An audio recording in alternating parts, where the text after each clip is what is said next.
Welcome to Band Advice TV. Today, I'm cutting the cord and I'm going wireless. But this ain't your daddy's wireless. I'm your host, Mark V. This is Tips, Tricks, Giggles, and...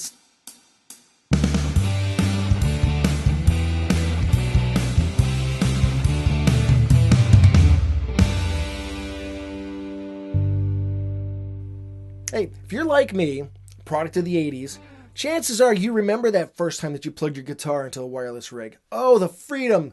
The ability to move about the stage. Plus, you can flip your guitar around your back in true 80s hairband style. Man, it was awesome. Those things were a lot of fun.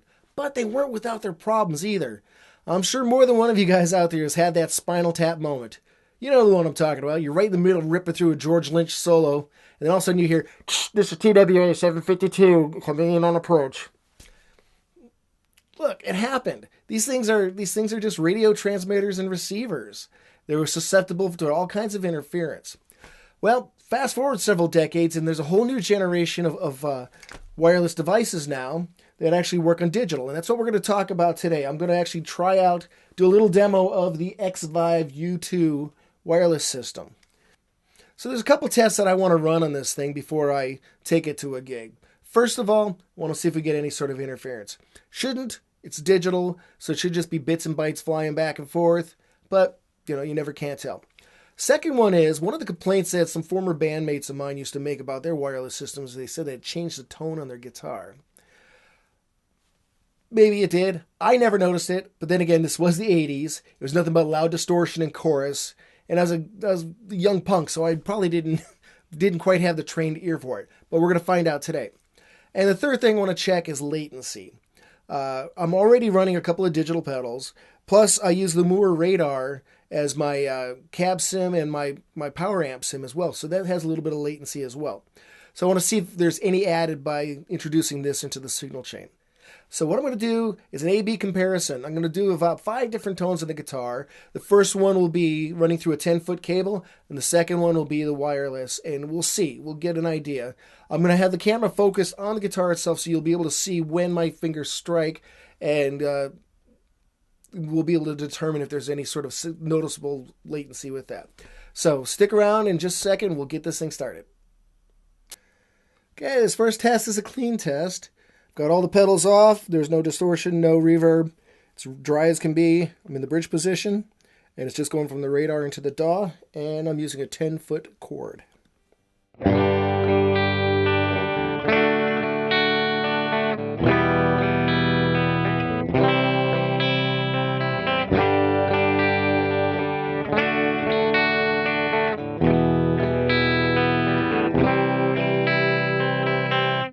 And now wireless.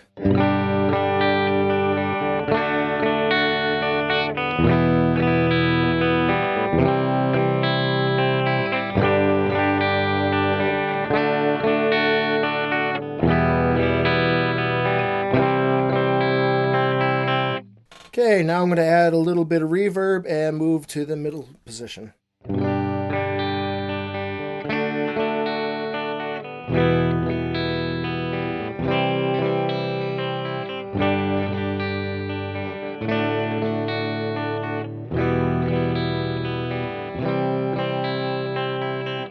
And wireless.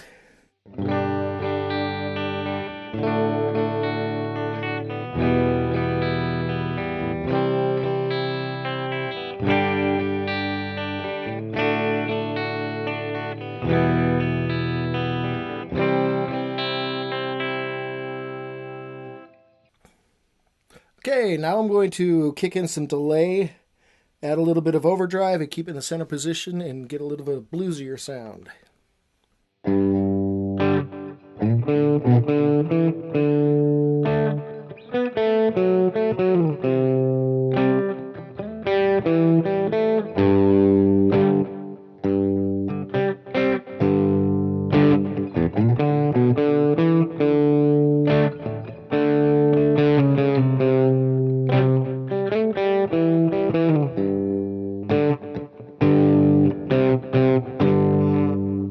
Now in the wireless.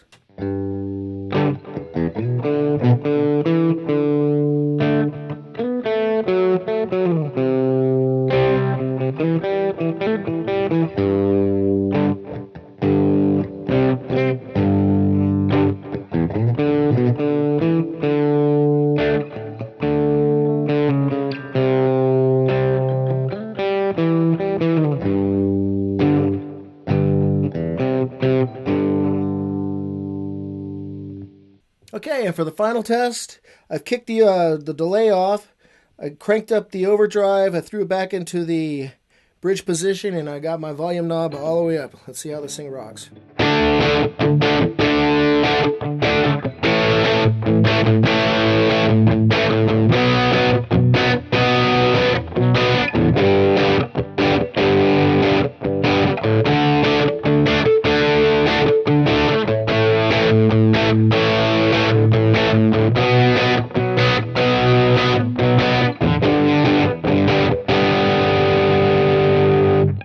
Now for the wireless.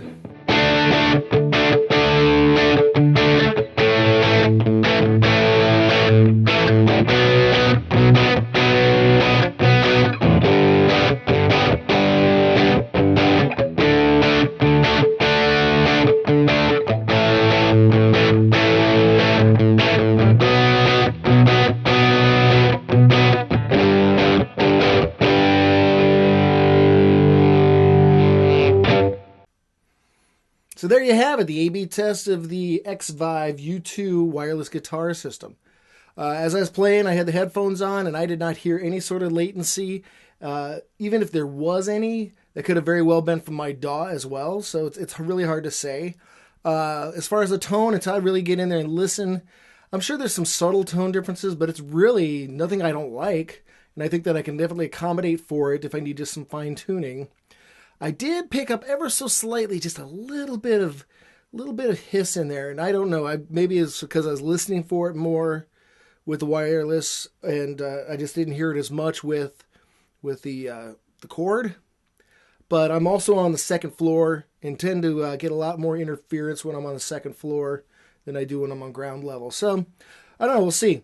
I'm going to give it a shot next time I play live, and If there's anything noticeably different from what my test was today, I will definitely do a follow-up video on it. So, if you guys have tried this or any of the other new flavors of wireless mics, let me know. Leave some comments below.